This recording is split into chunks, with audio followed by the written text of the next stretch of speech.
اس نظام کے تحت اللہ تعالیٰ اسباب اور مسببات کے ذریعے سے پہنچانا چاہتا تھا تو اس کے لیے ضرورت تھی کہ ان کو خلق کرتا۔ اسی طرح مثلا کہا جاتا ہے کہ اللہ اپنے ظہور میں اور اپنی معرفت کروانے میں محتاج تھا۔ اس طرح کی گفتگو سے اجتناب کرنا چاہیے۔ اللہ غنی مطلق ہے، اگر اس کو بھی ہم نے محتاج قرار دیا تو پھر وہ اللہ نہیں رہے گا، وہ مخلوق ہو جائے گا۔ جس کی طرف وہ محتاج ہے وہ اللہ ہو جائے گا۔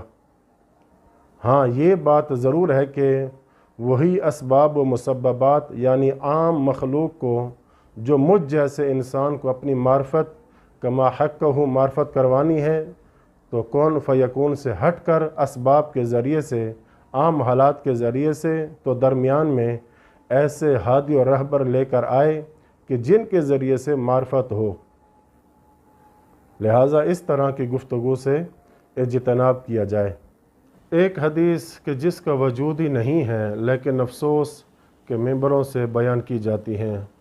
بعض دفعہ وہ یہ کہ جناب میثم تمار مسجد قباء میں آرام سے رات کو تشریف لائے تو آواز آ رہی تھی، لیکن جناب میثم سمجھ گئے کہ یہ آواز لسان اللہ کی ہے، یعنی مولا علی علیہ السلام کی ہے۔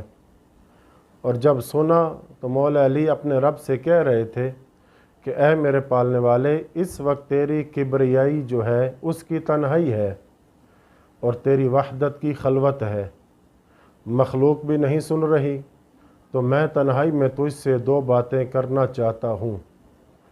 میں مانتا ہوں کہ تو میری ضرورت ہے اور تو بھی اکیلا ہے، تو بھی مان لے کہ میں تیری ضرورت ہوں، اعوذ باللہ استغفر اللہ۔ اس طرح کی حدیثیں مولا علی علیہ السلام اللہ سے منوا رہے ہیں کہ تو مان لے کہ میں علی تیری ضرورت ہوں، تو میرا محتاج ہے۔ اپنی عقل سے کام لیں، خالق مطلق، قادر مطلق، غنی مطلق کس کا محتاج ہو سکتا ہے؟ مولا علی علیہ السلام کی دعائیں پڑھیں، نہج البلاغہ کو پڑھیں، سجدے میں اپنا سر اقدس رکھ کے اللہ کی بارگاہ میں نہیں کہتے تھے الہی کفا بی عزن ان اکون لک عبدا، میرے معبود میری عزت کے لیے یہی کافی ہے کہ میں تیرا بندہ ہوں، وکفا بی فخرا ان تکون علی ربا، اور میرے فخر کے لیے یہی کافی ہے کہ تو میرا پروردگار ہے۔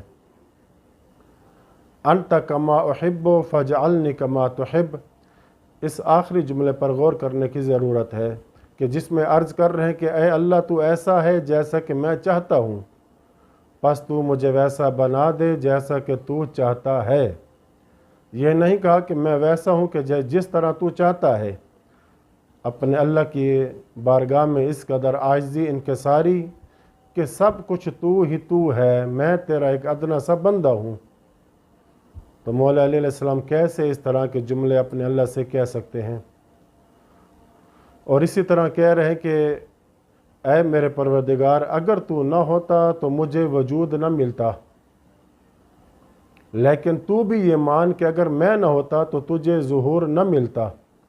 اس طرح کی من گھڑت باتیں کی جاتی ہیں، استغفر اللہ۔ اللہ تعالیٰ اپنی کون فیکون کے ذریعے سے ظاہر کر سکتا تھا، انسان کو خلق اس طرح کرتا کہ وہ اللہ کی ساری معرفت فطرت میں اس کے رکھ دیتا، لیکن اللہ نے نظام بنایا، انسان کو ایسا خلق کیا ہے تاکہ وہ محتاج ہو انبیاء کا، تاکہ وہ محتاج ہو محمد و آل محمد علیہ السلام کا۔ تو اس لیے ائمہ معصومین علیہ السلام کو ہادی و رہبر بنا کر بھیجا ہے۔ اس بات میں کوئی شک نہیں کہ وہ ہادی و رہبر ہیں، وہ اللہ کی معرفت کرواتے ہیں، لیکن یہ مولا علی نہیں کہہ سکتے کہ میں نہ ہوتا تو ظاہر نہیں ہو سکتا تھا۔ اللہ تعالیٰ چاہے تو انبیاء 1,24,000 کی بجائے کروڑوں انبیاء پیدا کر دے، ہر انسان کو نبی بنا کر دنیا میں بھیج سکتا ہے، ہر انسان کو امام کی ہی طرح معرفت دے کر بھیج سکتا ہے۔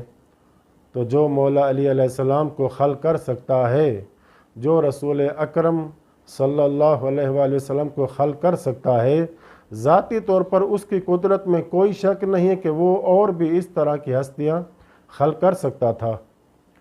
یہ معرفت توحید ناقص ہے کہ جو کہتا ہے کہ اللہ نعوذ باللہ عاجز تھا۔